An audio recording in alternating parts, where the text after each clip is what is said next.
Hello, mighty wanderers. So it's time for me to fly back to Oman. So right now I am at Trivandrum International Airport.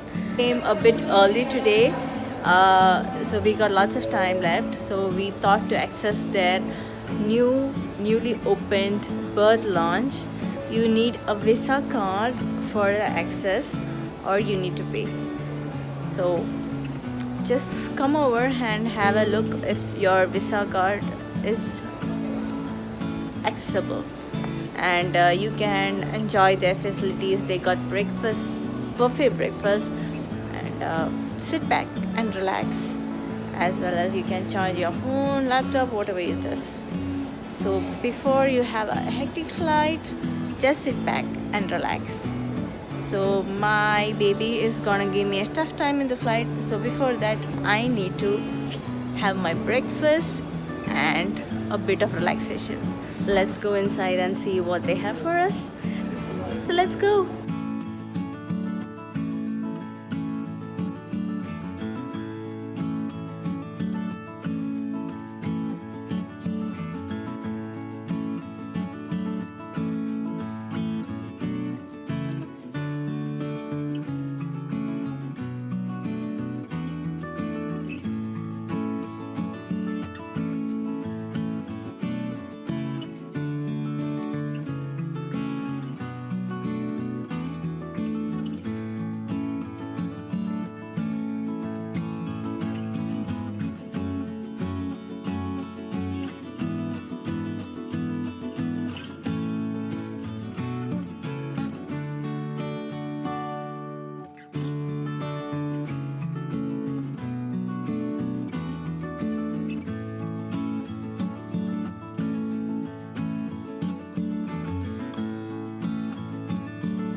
So that's it. I am done with my breakfast. Now sitting back and relaxing before our flight back to Muscat. So hope you all love this small video of mine, and do access this launch and let me know how you liked it, and let me know if you ever knew that there was a newly open launch in Trivandrum Airport. Do comment, and do check the photos on Instagram as sancy_WQ, so you can see the pictures. And yeah, that's it. As usual, like, comment and share. So until we meet next time, it's bye bye.